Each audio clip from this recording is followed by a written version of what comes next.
الحمد لله رب العالمين والعاقبة للمتقين والصلاة والسلام على أشرف الأنبياء والمرسلين أما بعد فأعوذ بالله السميع العليم من الشيطان الرجيم بسم الله الرحمن الرحيم۔ ہماری گفتگو چل رہی تھی ماہ محرم کے حوالے سے۔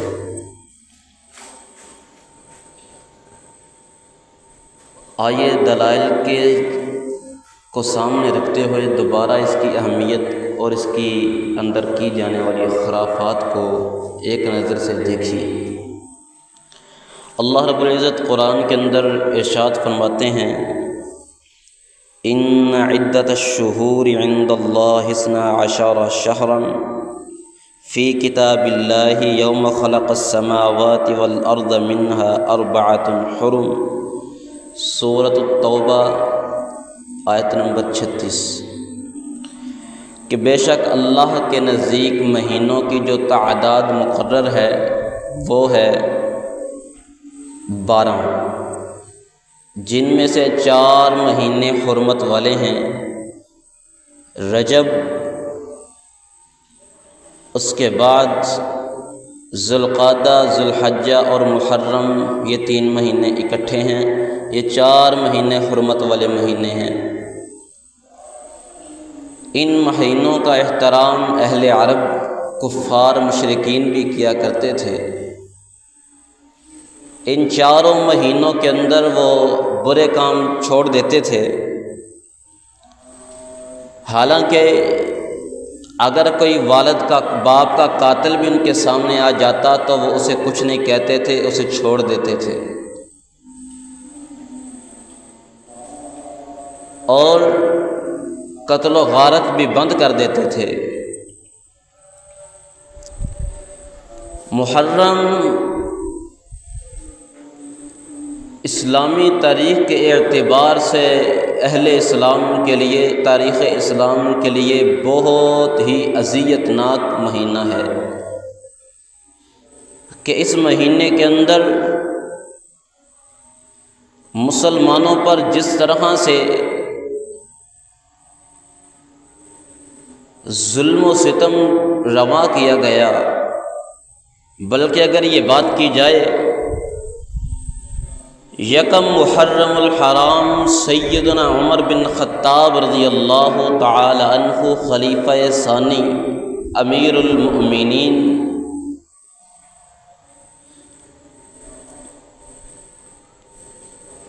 سسر رسول فاروق اعظم جناب سیدنا عمر بن خطاب رضی اللہ تعالی عنہ کو یکم محرم الحرام کو شہید کیا گیا۔ ان کی شہادت کے بعد مسلمانوں پر فتنوں کا بازار گرم ہو گیا، مسلمانوں پر فتنوں پر فتنے آنے شروع ہو گئے، کیونکہ امام کائنات صلی اللہ علیہ وسلم نے فرمایا تھا، عمر فتنوں کے آگے ایک بند دروازہ ہے، اور یہ بھی بیان فرمایا تھا، اس دروازے کو کھولا نہیں جائے گا بلکہ اس دروازے کو توڑا جائے گا۔ تو توڑنے سے مراد سیدنا عمر بن خطاب رضی اللہ تعالی عنہ کی شہادت ہے۔ دوسری چیز، محرم کے روزوں کی فضیلت کیا ہے؟ تو اس حوالے سے مسلم کے اندر 1163 نمبر حدیث ہے، قال رسول اللہ صلی اللہ علیہ وسلم، افضل الصیام بعد رمضان شہر اللہ المحرم۔ رمضان کے بعد سب سے افضل روزے اللہ کے مہینے محرم کے روزے ہیں۔ پھر اس کے اندر یوم عاشوراء کا روزہ، اس کی فضیلت، قال رسول اللہ صلی اللہ علیہ وسلم، رواہ مسلم 1162 نمبر حدیث ہے، صیام یوم عاشوراء انی احتسب علی اللہ ان یکفر السنۃ التی قبلہ۔ عاشوراء کا روزہ مجھے امید ہے، رسول اللہ صلی اللہ علیہ وسلم فرماتے ہیں یوم عاشوراء کا روزہ 10 محرم کا روزہ، مجھے امید ہے کہ اللہ اس کے ذریعے پچھلے سال کے گناہوں کو معاف کر دے گا۔ اور پھر ایک حدیث کے اندر ہے، امام کائنات صلی اللہ علیہ وسلم نے فرمایا اگر میں اگلے سال زندہ رہا تو 10 محرم کے ساتھ میں 9 محرم کا روزہ بھی رکھوں گا، لیکن رسول اللہ صلی اللہ علیہ وسلم وفات پا گئے۔ اب ہمارے لیے یہ کیا ہے؟ ظاہری بات ہے کہ رسول اللہ صلی اللہ علیہ وسلم اگر زندہ ہوتے، آپ علیہ الصلوۃ والسلام حیات ہوتے، تو آپ علیہ الصلوۃ والسلام 9 محرم کا روزہ رکھتے۔ اب حدیث کے اندر ہے کہ رسول اللہ صلی اللہ علیہ وسلم نے فرمایا اگر میں آئندہ سال زندہ رہا تو 10 محرم کے ساتھ 9 کا روزہ بھی رکھوں گا۔ اس کی وجہ کیا ہے؟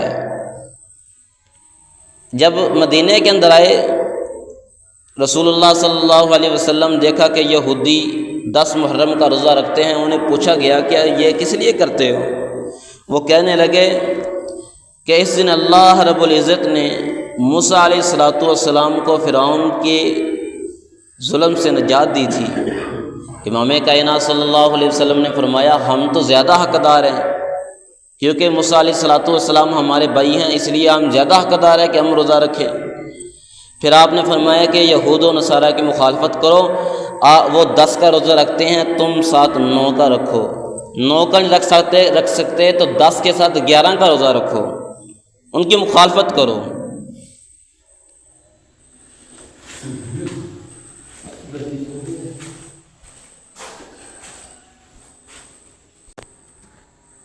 اس لیے اب جو بھی شخص روزہ رکھے گا وہ 7 یا 9 محرم کا روزہ رکھے گا یا 11 کا روزہ ساتھ رکھے گا۔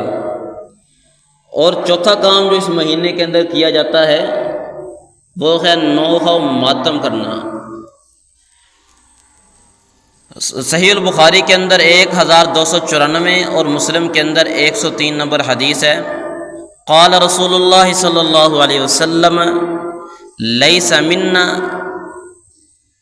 من لطم الخدود وشق الجیوب ودعا بدعوى الجاہلیہ، کہ وہ شخص ہم میں سے نہیں ہے جو اپنے رخسار پیٹتا ہے، گریبان کو چاک کرتا ہے، پھاڑتا ہے اور جاہلیت کے نعرے لگاتا ہے۔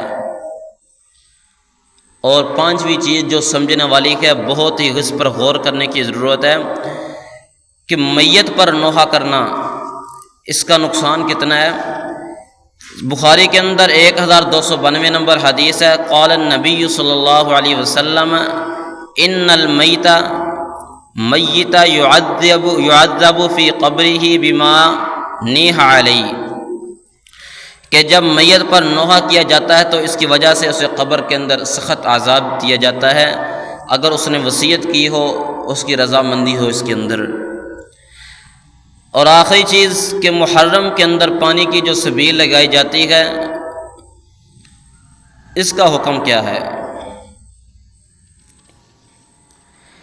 اس کے اندر ظاہری بات ہے کہ شرعی حدود کی پابندی نہیں کی جاتی، مثلا مرد و زن کا اختلاط ہوتا ہے، موسیقی وغیرہ چلائی جاتی ہے، اور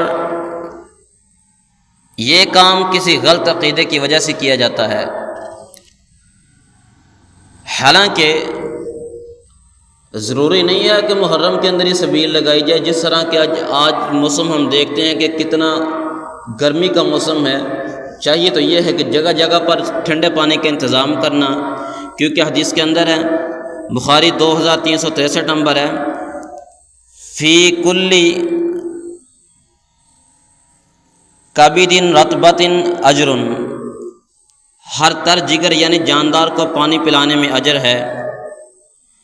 اور اب ہمارے لوگ کیا کرتے ہیں کہ حضرت حسین اور کربلا کا واقعہ یاد کر کے نیکی کرنا شروع کر دیتے ہیں۔ تو اگر کوئی شخص کربلا کے مظلوموں کو یاد کر کے صدقہ کرتا ہے بغیر ماتم و بدعت کے، تو نیت کے مطابق اسے اجر ملے گا، کیونکہ انما الاعمال بالنیات۔ لیکن اگر اس کے اندر ریاکاری، شرعی حدود کی خلاف ورزی آ جائے، اگر یہ کام شروع کر لیا جائے تو اس کے اندر ظاہری بات ہے کہ دیکھنے والا تو یہی سمجھے گا کہ انہوں نے مظلومین کربلا کو سامنے رکھ کر یہ کام کیا ہے، حالانکہ کربلا کے اندر تو پانی بند کیا گیا تھا، ہم لوگ تو یہاں پھر پانی تقسیم کر رہے ہیں، یہ تو کام الٹ ہو گیا ہے۔ اب اس کے لیے وضاحت یہ ہے کہ ضروری چیز جس پر غور کرنے کی ضرورت ہے وہ یہ ہے کہ پانی پلانا یہ سنت ہے، یہ اچھا عمل ہے، لیکن اسے صرف محرم کی رسم بنا لینا یا مخصوص دنوں سے جوڑ دینا بدعت ہو سکتی ہے، تو اس لیے یہ جائز نہیں ہے، اس پر احتیاط کرنے کی ضرورت ہے۔ اللہ تعالی ہمیں صحیح معنوں کے اندر قرآن و سنت کو سمجھ کر عمل کرنے کی توفیق عطا